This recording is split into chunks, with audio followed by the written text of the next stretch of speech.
The Galactic Council had witnessed declarations of war, the collapse of empires, and the birth of civilizations. Yet the announcement that day silenced all 500 delegates in the chamber. The vast crystal hall fell quiet as conversations died mid-sentence. Representatives from every corner of known space turned toward the central platform, where Ambassador Thexky of the Zephyrian Empire stood with unmistakable confidence. His 4 arms were spread wide in a gesture of triumph. Black scales shimmered beneath the council lights as he surveyed the audience like a conqueror, already celebrating victory. Then he spoke. "We claim the planet known as Earth." The words echoed through the enormous chamber. A ripple of shock spread among the delegates. Earth? Of all the worlds in the galaxy, why Earth? Thexky's smile widened. "The primitive planet on the outer rim," he continued. "Our fleets are already en route. Resistance will be minimal. The world and all its resources will belong to the Zephyrian Empire before the next council session." For a moment, nobody responded. Not because they approved, not because they were impressed, but because several of the older delegates suddenly looked terrified. One by one, nervous whispers spread through the chamber. Some species had encountered humans before. Some knew things the Zephyrians did not. And as Ambassador Thexky proudly announced the conquest of Earth, those delegates began to realize they were witnessing something far more dangerous than an invasion. They were witnessing a very expensive mistake. Whispers started among the younger council members. The Novari delegation looked confused.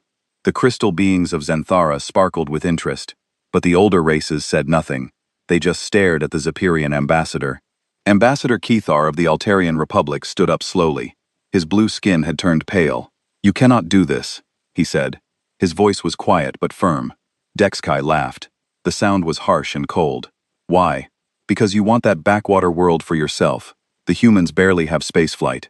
They use chemical rockets like children with toys. You do not understand," Kethvar said. He looked around the chamber at the other old races. The Verthari delegate had closed all 6 of his eyes. The ancient Mephodus ambassador was shaking her head. "What is there to understand?" the Kai demanded. "We have conquered 47 worlds. Our fleet has never been defeated. These humans have not even left their own system. They fight with metal weapons and burn fossil fuels." The young Novari ambassador raised her hand. "If Earth is so weak, why do we have laws about contact with them? I have heard rumors about restrictions." The chamber grew even quieter. Some of the oldest beings shifted in their seats. Others looked at the floor. High Chancellor Vorthon, eldest of all council members, slowly stood. His species was so old that no one remembered their real name. They just called them the First Ones. His voice was like wind through dead leaves. "There are protocols," he said. "Ancient protocols." "What protocols?" Thixkai demanded. "Show me these laws." Vorthon touched a control on his platform. A hologram appeared in the center of the chamber. It showed legal documents with red warning symbols. The text was in the old script that few could read. "Earth is under Quarantine Protocol 7, Voron said. "No contact, no interference, no approach within 50 light-years." The young delegates leaned forward. The Novari ambassador spoke first. "Why? What makes these humans so dangerous? My intelligence reports say they still use nuclear weapons and fight wars among themselves." "That is exactly why," whispered the Verthari delegate. His 6 eyes opened one by one. The sky slammed his fist on his platform. "Enough of these games.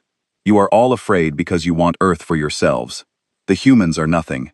They have no energy weapons, no shields, no faster-than-light communication. They are barely out of their Stone Age." "You are making a mistake," Kethar said. He stood up again, his hands shaking. "A terrible mistake. The only mistake is waiting this long," Thixkai replied. "Our ships will reach Earth in 10 days.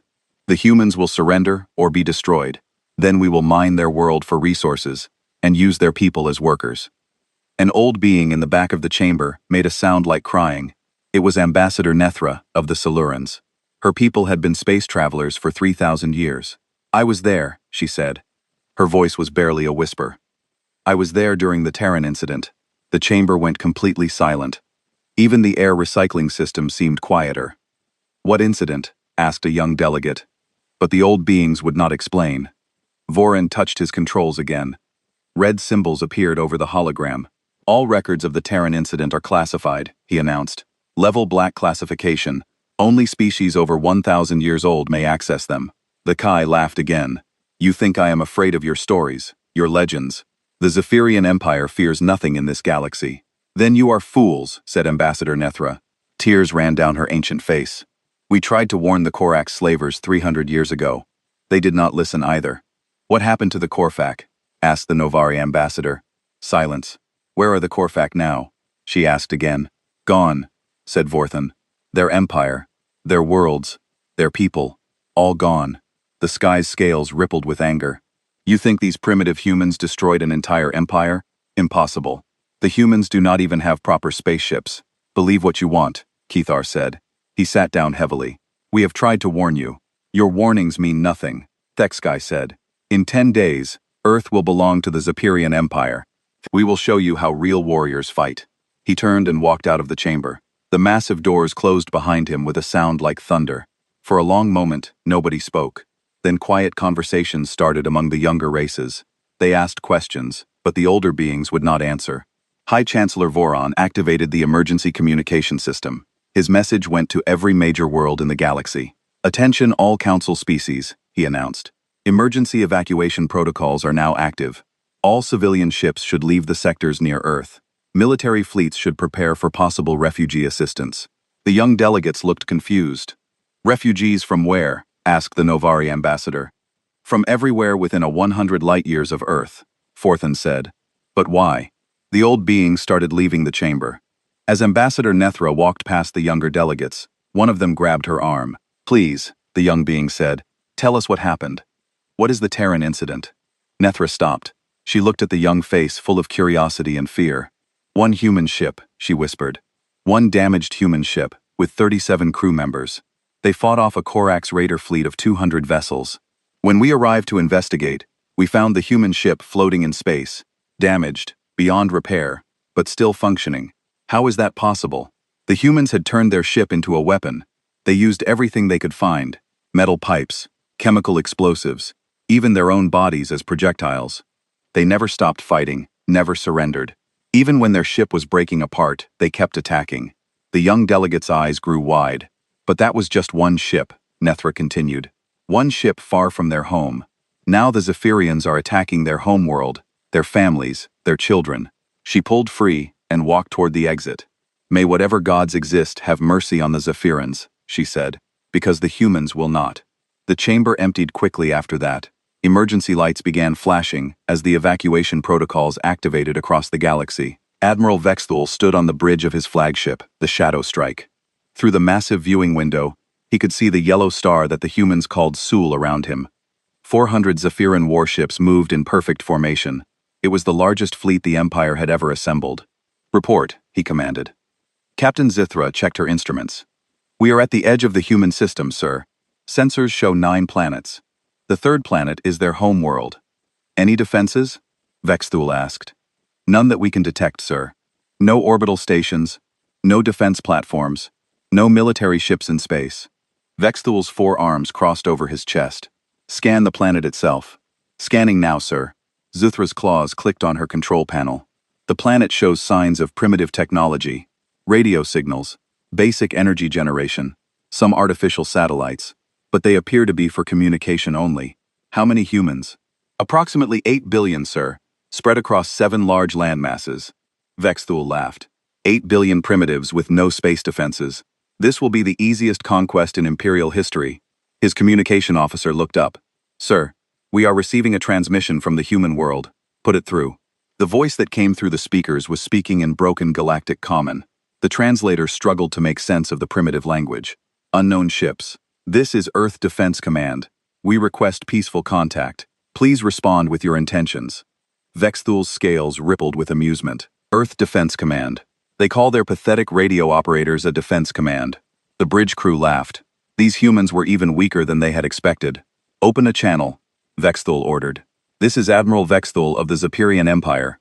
We claim this system and all its worlds. You will surrender immediately. There was a long pause. Then the human voice came back, speaking slowly. We need time to discuss this with our leaders. You have 1 hour, Vexthul said. After that, we will begin destroying your cities. He cut the transmission and turned to his weapons officer.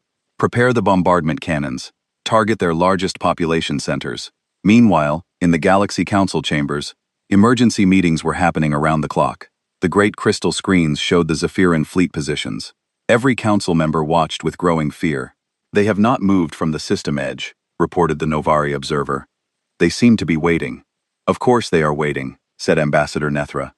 Her voice was hollow. "The humans asked for time." "Time for what?" asked a young Centurion delegate. "To prepare," whispered Kethvar. High Chancellor Voran activated the emergency communication system again. All council fleets are ordered to fall back to the secondary defense line. Minimum safe distance is now 200 light-years from Earth. 200 light-years. The young delegates looked shocked. But that would take days to travel. Why so far? Voran did not answer. He just kept watching the screens. Back in the Sol system, Admiral Vexthul was growing impatient. How much time do these primitives need? Their technology is barely beyond metal tools. "Sir," his intelligence officer reported, "we have been monitoring their communications. They appear to have contacted every government on their world. All of them. How many governments can one primitive planet have? Over 200, sir. Small tribal groups mostly. But they are all saying the same thing, which is they are asking their people to prepare for war." Vexthul laughed so hard his scales rattled. "War? What can they possibly do against our fleet?" Captain Zethra looked worried. "Sir, should we not be concerned? Even the Council seems afraid of these humans." "The Council is full of old cowards," Vexthul said. "They have grown soft from too many years of peace. We will show them how real warriors handle primitives." His communication officer spoke up again. "Sir, the 1-hour time limit has passed. The humans are responding. Put it through." This time the voice was different, stronger, and it spoke perfect galactic common. "This is Earth. We have discussed your demands." And Vexthal demanded, "Our answer is no." Vexthal's eyes narrowed. "Then your people will die." "If you want our world," the human voice said calmly, "come and take it." The transmission cut off. For a moment, the bridge was silent. Then Vexthal roared with anger. "Prepare the demonstration strike," he ordered. "Target that uninhabited island in their western ocean. We will show them what happens to those who defy the Empire." "Target locked, sir. Fire." 3 heavy plasma bolts shot from the shadow strike toward Earth. They lit up the darkness of space as they traveled toward the small blue planet. On the Council observation screens, beings from across the galaxy watched in horror. "It has begun," whispered Ambassador Nethra.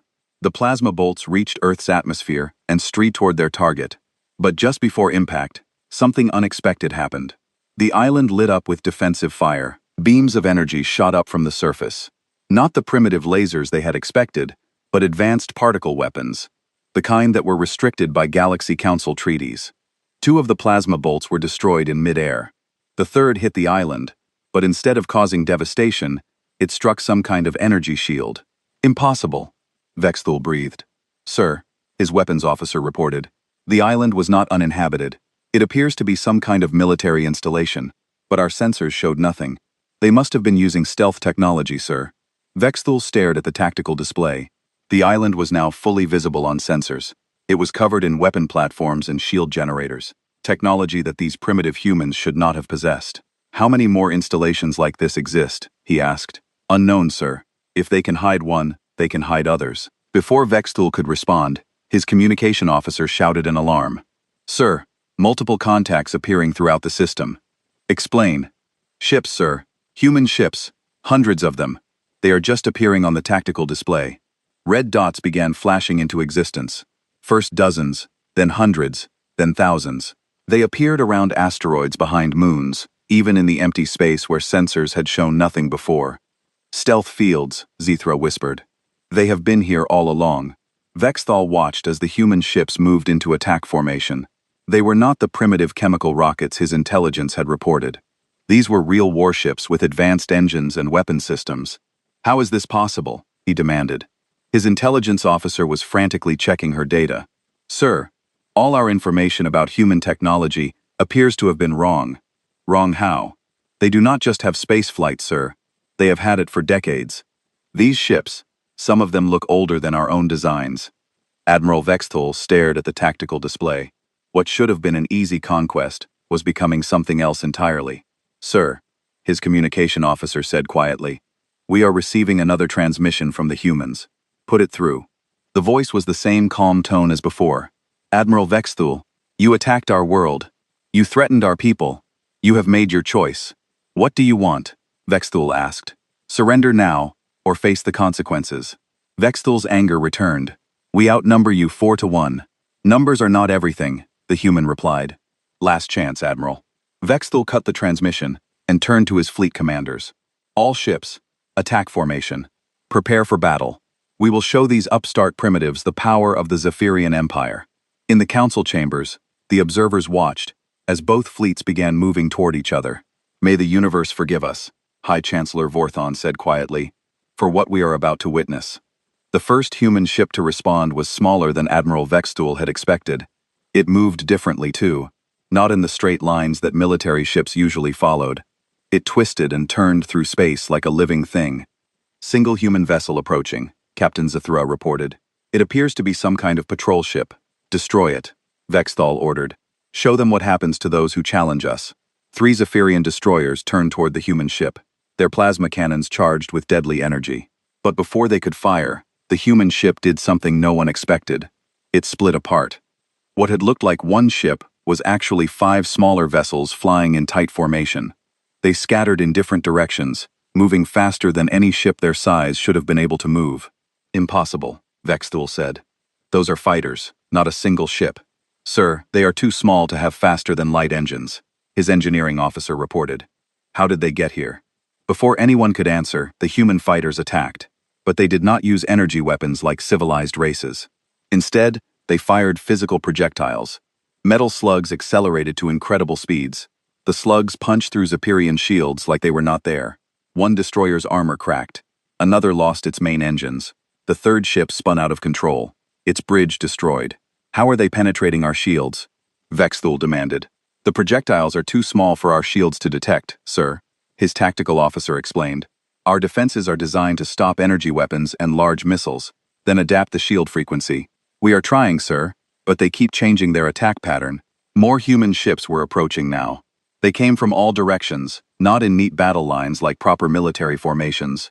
Some came from above the system plane, others from below. A few even came directly through the asteroid belt, using the rocks as cover. This is chaos, Captain Zathra said. They have no discipline, no formation.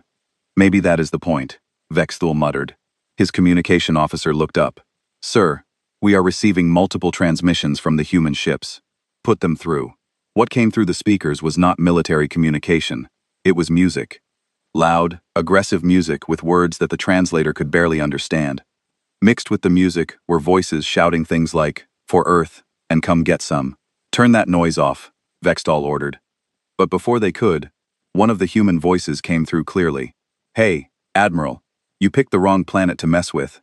The transmission was followed by something that made every Zephyrian on the bridge freeze in terror. It was a sound no military manual had ever described. It was human laughter. In the Galaxy Council chambers, the emergency session was watching everything unfold through long-range sensors. The humans are not fighting like any military force we have ever seen, the Novari observer reported. They appear to be using individual ship tactics rather than fleet formations.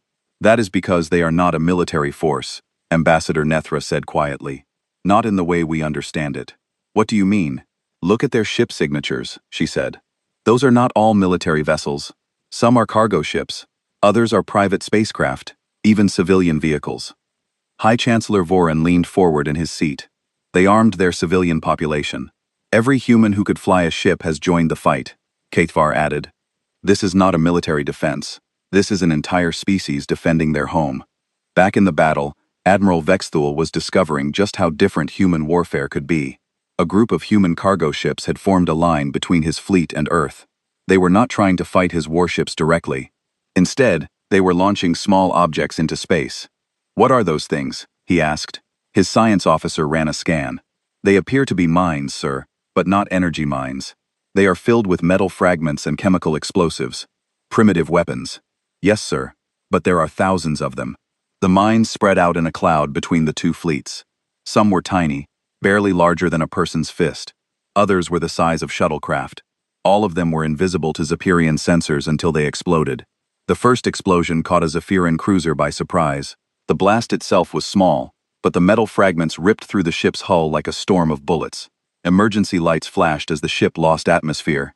Shields do not stop those fragments, Captain Zathra reported. They are too small and too fast. More explosions followed. The humans had turned space itself into a weapon. Every time a Zephyrian ship moved, it risked running into another mine, but the humans were not finished. As the Zephyrian fleet slowed to avoid the mines, human fighters swooped in from all sides. They moved like nothing Vexthul had ever seen before. They did not follow predictable attack patterns. Each pilot seemed to be making up their own tactics as they went. One human fighter flew straight at a Zephyrian destroyer. Just before collision, it fired all its weapons at point-blank range, then spun away at an angle that should have killed the pilot from acceleration forces. But somehow the human survived and kept fighting. Another fighter used its own ship as a battering ram, smashing into a Zephyrian weapons platform and destroying both vessels. The pilot ejected at the last second, and another human ship swooped in to rescue them. "They are insane," Zathra whispered. "No," Vexthal said slowly. "They are desperate, and that makes them dangerous." His tactical officer looked up from her console. "Sir, we are losing ships faster than we can count. The humans are not trying to capture or disable our vessels. They are trying to destroy everything. How many have we lost?" 47 ships, sir, and the number is rising." Vexthal stared at the battle display. Red symbols showed the locations of destroyed Zephyrian vessels. There were too many of them. "Sir," his communication officer called out. "Priority message from Earth. Put it through." The voice was different this time. Older, more formal. "This is Earth Defense Command. Admiral Vexthul, we are prepared to offer you one opportunity to withdraw your forces." "Withdraw?" Vexthul laughed, but it sounded forced. "We still outnumber you 3-1.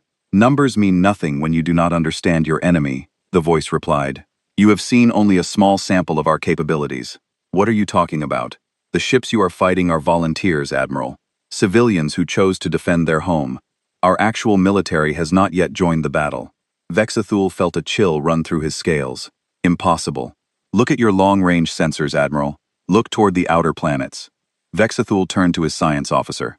"Scan the system edge." The officer's face went pale. "Sir, there are massive energy signatures approaching from the direction of the gas giant planets." "How massive?" "Unknown, sir. Our sensors cannot get a clear reading, but they are big. Much bigger than anything we have seen so far." On the tactical display, new contacts began appearing.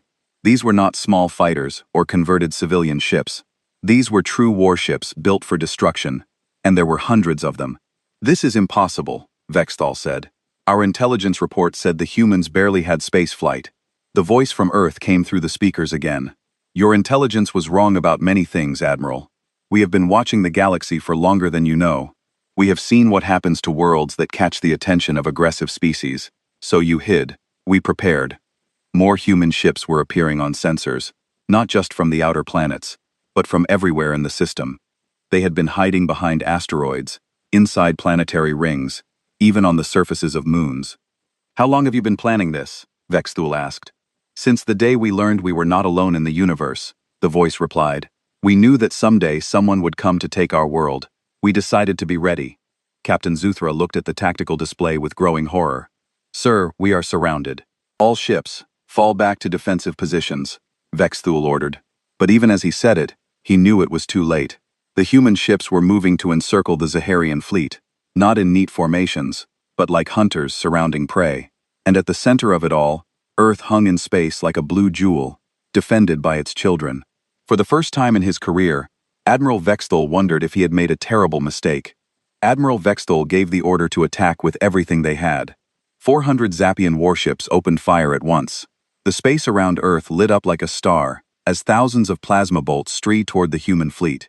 But the humans did not respond the way any civilized species would. They did not form defensive lines or try to match the Zaharian firepower. Instead, they scattered like insects, moving in random patterns that made no sense. "They have no discipline," Captain Zuthra observed. "No coordination." She was wrong. The first sign that something was different came when a damaged human freighter, its engines failing and hull breached, suddenly accelerated directly toward the Zaharian battleship Terror's Edge. "Collision warning," the tactical officer shouted. "Destroy that ship," Vexthal ordered. But it was too late. The freighter struck the battleship and exploded, not just with its remaining fuel, but with something much more powerful. The explosion was so bright that the bridge crew had to shield their eyes. When the light faded, the Terror's Edge was gone. A ship that could have defeated an entire fleet, destroyed by a single damaged cargo vessel. How is that possible? Zethra whispered. The freighter was loaded with antimatter, the science officer reported. Enough to destroy a small moon. They used their own ship as a bomb. Vexthal could not believe what he was seeing. What kind of species does that? His answer came quickly. Another human ship. This one, a passenger transport rammed into a Zarian destroyer. Then another, and another. Each explosion took out ships that should have been invulnerable. But that was only the beginning. Sir, the communication officer said, his voice shaking. We are receiving strange transmissions from the destroyed ships. What kind of transmissions? Music, sir. The humans are playing music while they die. The bridge crew listened in horror as human voices sang songs about death and glory, even as their ships were torn apart. These were not the desperate cries of a dying species. These were war songs. They are enjoying this, Zethra said in shock. In the Galaxy Council chambers, ancient beings watch the battle unfold with growing terror. It is happening again, Ambassador Nethra whispered. Exactly like before. What do you mean? Asked a young delegate. The humans do not fight to win, Keithvar explained. They fight to make their enemies lose. There is a difference. On the screens, they watched as human ships performed maneuvers that defied all military logic. A group of fighters flew directly into Zayan formation, not to attack, but to explode. Their sacrifice opened a gap for larger ships to attack from behind. This is not warfare, High Chancellor Vorthon said. This is something else entirely. Back in the battle, Admiral Vexthul was learning just how right the old Chancellor was. The humans had developed weapons that the Galaxy Council had banned centuries ago for being too cruel. Sir, his weapons officer reported, the humans are using some kind of viral computer attack. It is spreading through our ship networks. Block it. We are trying, sir, but it adapts. Every time we stop one version, a new one appears. On the main screen, they watched as a Zaharian cruiser suddenly turned its weapons on its own fleet. The virus had taken control of the ship's systems. How do they have access to our computer codes? Vexthul demanded. Unknown, sir, but they seem to know our systems better than we do. What they did not know was that humans had been studying Zapirian technology for decades. Every piece of equipment the Empire had ever lost. Every damaged ship they had abandoned, the humans had found and analyzed, but the worst was yet to come. Sir, the science officer called out in panic. We have boarding pods approaching. Impossible. Our shields are still up. The pods are not using energy to penetrate the shields, sir. They are using drills. On the tactical display, they could see small human craft attaching themselves to Zaharian ships. Instead of advanced boarding technology, they were using simple mechanical drills to cut through the hulls.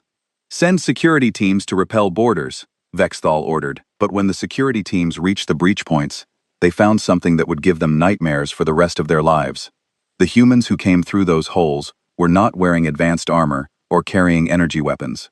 They wore simple protective suits and carried weapons that looked like they belonged in a museum. Metal blades, chemical firearms, simple explosives, but they fought like demons. Security Team 7 is not responding, the tactical officer reported. Send backup. Sir, Security Teams 8 through 12 are also not responding. What is happening down there? The humans are not trying to capture our ships, sir. They are destroying them from the inside. They cut power lines, sabotaged life support, and set off explosives in critical areas. Vexthul watched in horror as ship after ship in his fleet went dark. Not destroyed by enemy fire, but sabotaged by humans who had somehow gotten inside. How are they even alive? He asked. Our atmosphere is poisonous to most species. They brought their own air, sir, and they do not seem to care about coming back. That was the truth that the Galaxy Council had tried to hide. Humans did not think about warfare the same way other species did. For most civilized races, military action was about achieving political goals with minimal losses. For humans, war was about survival, and they would do anything to protect their home. Sir, Captain Zethra said quietly, we have lost over half our fleet. Half. Vexthul stared at the tactical display. Red symbols marked the locations of destroyed or disabled ships. There were too many to count. The humans are using tactics we have never encountered, she continued. They attack from impossible angles. They sacrifice their own ships without hesitation. They fight, even when they should be dead. A new alarm sounded on the bridge. Sir, we have hull breach on deck 7, the tactical officer reported. Impossible. There were no enemy ships near us. The breach came from inside, sir. Someone set off an explosive in the engineering section. Vexthul felt ice in his blood. Boarders on the flagship. Unknown, sir. All security teams have been dispatched. For the next hour, the crew of the Shadow Strike listened to sounds they had never heard before. Explosions echoed through the ship. Emergency lights flashed as systems failed one by one. And through it all, they could hear something that chilled them to their cores. Human voices singing their war songs as they fought. How did they even get on board? Vexthul asked. We think they hid in the wreckage of their own ships, Zethra replied. When we brought the debris aboard for analysis, they were inside. They waited in the wreckage of their own vessels. Some of the wreckage we collected was from ships that exploded hours ago. Sir, the humans inside should have been dead, but they were not. No, sir, they were not. The lights on the bridge flickered and went out. Emergency power kicked in, casting everything in a red glow. Sir, the communication officer said, we are receiving a transmission from inside our own ship. Put it through. A human voice came through the speakers, calm and clear. Admiral Vexthul, this is Sergeant Martinez, Earth Defense Corps. Your ship is now under our control. Impossible. Check your tactical display, Admiral. Vexthul looked at the screen. Every critical system on his ship was showing failure warnings. Engineering, weapons, life support, navigation. All of them were offline. Your choice now, the human continued, is simple. Surrender your remaining ships and leave this system, or join your friends in the debris field. Through the bridge windows, Vexthul could see what remained of his mighty fleet. Less than 50 ships out of the 400 he had brought, and they were all running. This is not possible, he whispered. You made the same mistake many species have made, the human voice said. You thought technology was more important than determination. You thought superior numbers meant victory. You thought wrong. What are you? Vexthul asked. We are humans, Admiral. And this is our home. No one takes our home. For the first time in his military career, Admiral Vexthul, conqueror of 47 worlds, gave the order he never thought he would give. All ships retreat. Full withdrawal from the system. As his battered fleet limped away from Earth, he could hear human laughter echoing through his own ship. Admiral Vexthul sat in the ruins of his flagship's bridge. Half his crew was dead or missing. The other half was trying to repair enough systems to keep them alive during the long journey back to Zephyrian space. Through the cracked viewing window, he could see Earth growing smaller behind them. The blue planet looked peaceful now, almost innocent. It was hard to believe that such devastation had come from that quiet world. Admiral, Captain Zuthra said quietly. She was bandaged from head to foot, but alive. The human boarders have left our ship. Left? How? They just walked out through the airlocks into space. That is impossible. They would die instantly. They were wearing suits, sir. Simple pressure suits. Nothing advanced. They said they had shuttles waiting to pick them up. Vexthul shook his head. These humans defied everything he thought he knew about warfare and survival. Sir, his communication officer reported, we are receiving a message from the Galaxy Council. Put it through. High Chancellor Vorthon's ancient face appeared on the damaged screen. His expression was a mixture of sadness and anger. Admiral Vexthul, the Chancellor said, your fleet is ordered to report immediately to Council Station Prime for emergency debriefing. Chancellor, we were defending the Empire's interests. The humans did exactly what we expected them to do. Vorthon interrupted. What we warned you they would do. Behind the Chancellor, Vexthul could see other council members. All of them were staring at him with expressions he had never seen before. Fear, horror, and something that looked like pity. Chancellor, I demand to know why the Council concealed the true nature of these humans. The truth? Boren's voice was heavy with age and regret. The truth is that humanity represents everything the galaxy has tried to forget about itself. The transmission switched to a different location. Suddenly, Vexthul was looking at a massive archive chamber. Ancient holographic displays showed images and data files that were thousands of years old. This is the Galactic Historical Archive, a new voice said. Ambassador Nethra stepped into view. What you are about to see is the real reason for the quarantine protocol. The first image showed a star map of the galaxy from 300 years ago. Hundreds of civilizations were marked in different colors. Red markers indicated aggressive military empires. Blue showed peaceful trading nations. Green marked scientific communities. This was our galaxy before the Terran incident, Nethra explained. Look carefully at this region. She pointed to a section of space near Earth. It was marked with dozens of red symbols. The Korax Empire, she continued. Slave traders and raiders. They controlled over 40 star systems and millions of beings. They were the most feared military force in this part of the galaxy. What happened to them? Vexthul asked, though he was beginning to suspect the answer. They made contact with Earth. The display changed to show a small human spacecraft. It was primitive by galactic standards, barely capable of faster-than-light travel. This was the UES Endeavour, Nethro said. 37 crew members, on a peaceful exploration mission. They were humanity's first contact with an alien species, the Corax. The Corax attacked without warning. They disabled the ship and prepared to take the crew as slaves. Standard procedure for them. The display showed the Endeavour drifting in space, its hull torn open and engines dead. But something went wrong. Nethra continued. The humans did not surrender. They did not beg for mercy. Instead, they fought back. New images appeared. They showed the inside of the damaged human ship. The crew had torn apart their own vessel, turning every piece of equipment into a weapon. They used their life support systems to create explosives. They turned their navigation computers into guidance systems for missiles made from metal debris. They even used their own bodies as weapons when nothing else was left. Vexthul stared at the images in growing horror. 37 beings against an entire fleet. The Corfax had 200 ships, Nethra replied. When we arrived to investigate the distress signals, we found all of them destroyed or disabled. The humans had somehow turned their single damaged ship into a weapon that could defeat an entire empire. How is that possible? Because humans think differently than we do, said another voice. High Chancellor Vorthon appeared on the screen again. When we are threatened, we look for ways to escape or negotiate. When humans are threatened, they look for ways to win at any cost. But surely one ship could not defeat an empire. You are right, Voron said. One ship could not. But what happened next changed everything. The display showed new star maps. This time they tracked the spread of something across Corax space. The surviving Corax ships returned to their homeworlds and told their leaders about the humans. Nethra explained. They described beings who fought with primitive weapons, but refused to die. Who turned their own bodies into weapons, who laughed as they destroyed superior forces. The Corax Empire decided to eliminate the threat, Vorthon continued. They sent their entire military to destroy Earth, and they never returned. Vexthul felt his scales grow cold. What do you mean? We mean exactly what we said, Nethra replied. The entire Corax military, over 3,000 ships disappeared. We found the wreckage scattered across 100 light-years of space, and at the center of it all was Earth, completely untouched.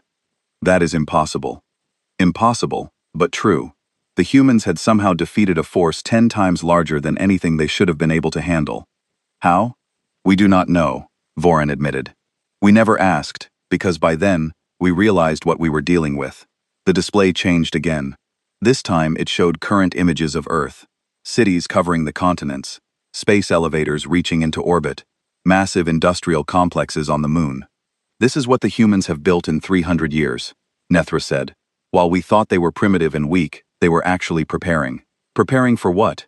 For the day when someone else would try to take their world. Vexthul looked at the images with new understanding. Everything they did to us, they had planned. Not planned exactly, Voron corrected, but prepared for. The humans have spent 3 centuries studying every military threat they might face. They know our ships, our weapons, our tactics. They know them better than we do, because they have been watching us. Yes, and learning from us and preparing to fight us if necessary. Captain Zethra, who had been listening in silence, finally spoke up. Why did you not warn us of this before we attacked? We tried, Nethra said sadly. But your ambassador, Thexkai, would not listen. He thought we were trying to keep the humans for ourselves. So you let us attack them knowing what would happen. We could not stop you, Voron replied. Council law prevents us from interfering with member species' military decisions. But we prepared for the consequences. The display changed one final time. It showed current fleet positions throughout the galaxy. Every major civilization had moved their ships away from Earth. This is the new quarantine line, Vorthon explained. 200 light-years from Earth. No ship is allowed to cross it without human permission, and if someone does, then the galaxy will learn what happens when humans feel truly threatened. Vexthul looked at the tactical display showing his own battered fleet. 47 ships out of 400. His great invasion force reduced to fleeing refugees. Admiral Nethra said gently, You attacked their home, their families, their children, and they let most of your people live. That is mercy by human standards. Mercy? If they had wanted to, they could have destroyed every ship in your fleet. Instead, they gave you a choice that is more than the Corax received. The transmission was interrupted by a new voice. It was coming from Earth. This is Earth Defense Command, the voice said. We are transmitting a message to the Galaxy Council. High Chancellor Vorthon appeared on screen again. Earth, this is the Galaxy Council. We are listening. We want to make our position clear, the voice continued. We do not wish to threaten any peaceful species. We do not want to conquer or control other worlds. We want only to be left alone. Your message is understood, Earth. However, the voice continued, and there was steel in it now. If anyone else attacks our world or threatens our people, the response will be immediate and total. This is our only warning. The transmission ended. For a long moment, the bridge of the Shadow Strike was silent. Finally, Vexthal spoke. What happens now? Now, High Chancellor Vorthon replied. The galaxy learns to live with the knowledge that somewhere in the darkness, there is a species that fights not for conquest or glory, but for survival, and that makes them the most dangerous force in the universe. The transmission ended, leaving Vexthal alone with his thoughts and his shattered fleet. Behind them, Earth continued its slow rotation, looking peaceful and innocent. But now he knew the truth. It was not a world to be conquered. It was a world to be feared. And the galaxy would remember that lesson for a very long time.